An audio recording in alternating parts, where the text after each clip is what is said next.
Hola Lego fanáticos, es Pablo del Muro de la Historia y hoy estamos acá en Brick Fair con Kevin Hinkle, el encargado de la comunidad de LEGO para América del Norte y América del Sur. Entonces vamos a hacerle preguntas de LEGO, de la comunidad y de Bionicle en Latinoamérica, que me imagino que les interesa a ustedes. Hi Kevin, how are you doing today? I am good. How are you? Switching between English and Spanish, so good in that sense. Yeah.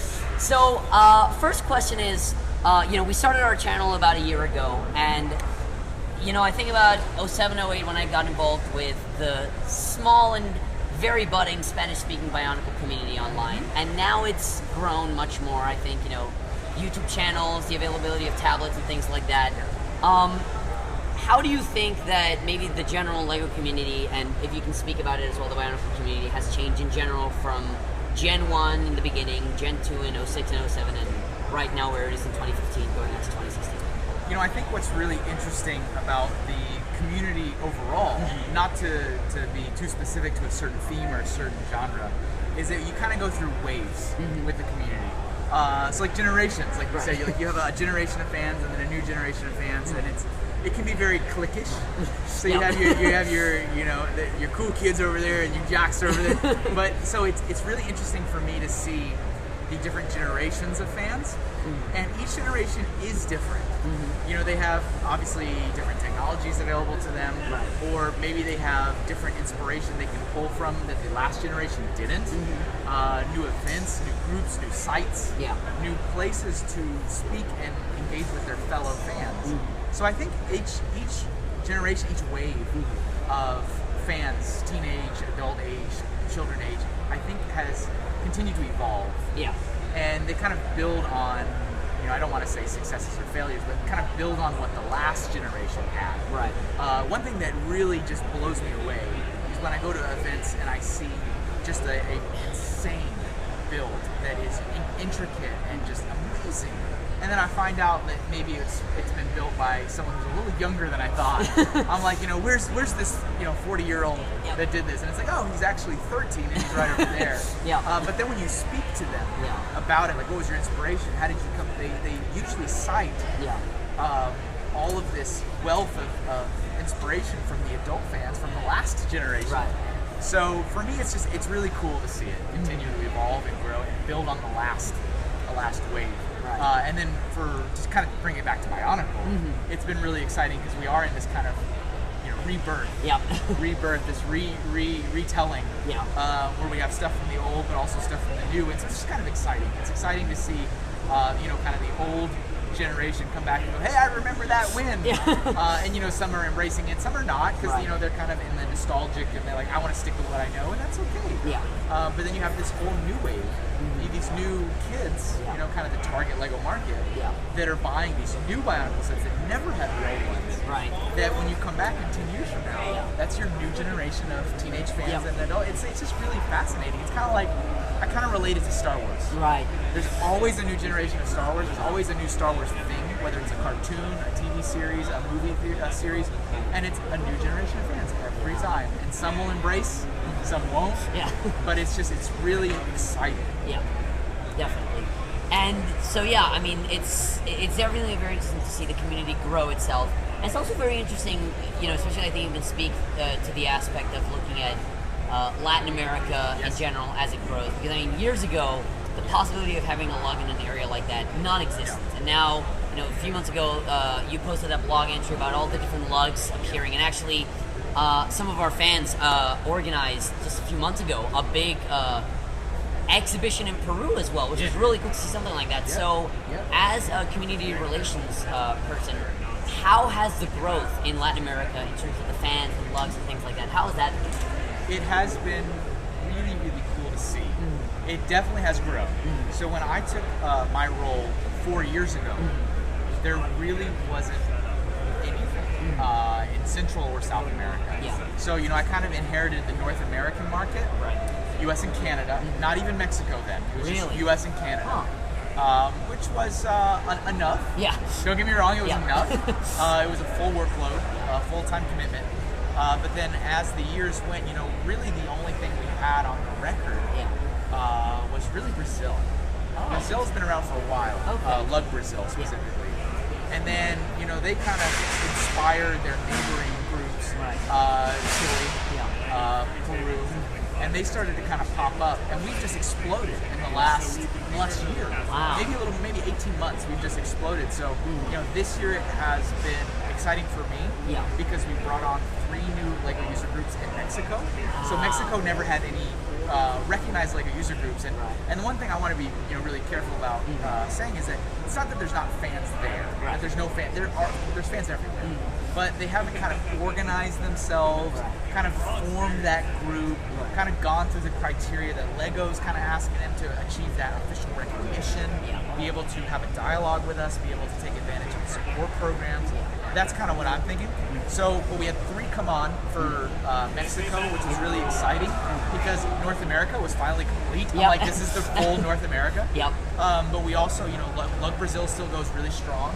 And it's also really inspiring because it's a countrywide LEGO user group, which we kind of unheard of in the United States and in Canada.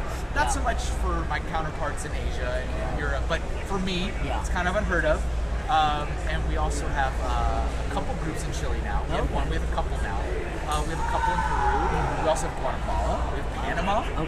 And then we also have some fans. Again, they haven't quite organized themselves, but we have fans in Venezuela.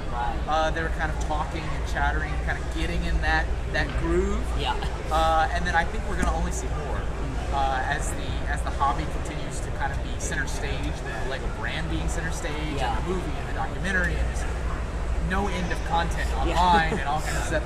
So I think we're going to see more growth. But for me personally, as a community manager for Américas, it's exciting to finally kind of see the full spectrum of my area grow. Because I'm really used to just North America just kind of being this quote unquote freight train, which is just going. And South America, it's there, but it doesn't take a lot of my time, and now it is making it a little bit more difficult for me because now we have this wide variety of contacts that I have to kind of maintain. But I think the growth is really fantastic, and I think we'll see more of it. I think it's going to continue, and so hopefully we have more groups, we have bigger groups, we have some more events. I do travel down there. I try to travel down there once or maybe twice a year. So last year I visited Lug Brazil at their event in Sao Paulo. Awesome. This year I am planning to go to Santiago for an event that Chile Lug is holding, and hopefully next year I'll have another similar event looking at Peru for next year. So we'll see. But continuing to go down there and make sure I'm engaging with them, just like I'm engaging with the North American fans, just like I'm engaging here. But yes, for sure, it's been growing a lot, and it's really inspirational. And I think we're just going to see more of it. I think it's just going to keep going. That's awesome to hear. One last question. Speaking from a perspective of first a fan and then somebody who now is, I guess, an insider, to put in quotation marks, and somebody who, as you mentioned, is seeing the trends and seeing the communities grow. Most of the fans and the people who watch these videos are strictly Bionicle fans, but I'm sure that with a little bit of pushing, they'd also expand into system in other areas. What advice would you give them if they're looking to the future and they want to make sure that things keep growing? We hear complaints like, the new Bionicle sets don't arrive until months later. I want to organize, but I'm waiting for somebody else to do it. What advice can you give them about how to move on from here on? So one of the issues in the community overall, and I don't think it's exclusive to a region or a country, is fans love to talk, and then we don't do. Action seems to kind of be a motion that's way back there. So I mean, when you have these plans, and plans are really awesome to plan out an event, or maybe a new website, or a new blog, or a new magazine, or a new whatever. It's important to just do it, just act upon it. There's a lot of fantastic ideas, and I know that it's not always easy. People have different life circumstances. Maybe they're busy, they have school, they have families, wives, children. I have myself, husband. It can be difficult, but I think to keep it moving forward, it's difficult to take that first step, but it's incredibly rewarding.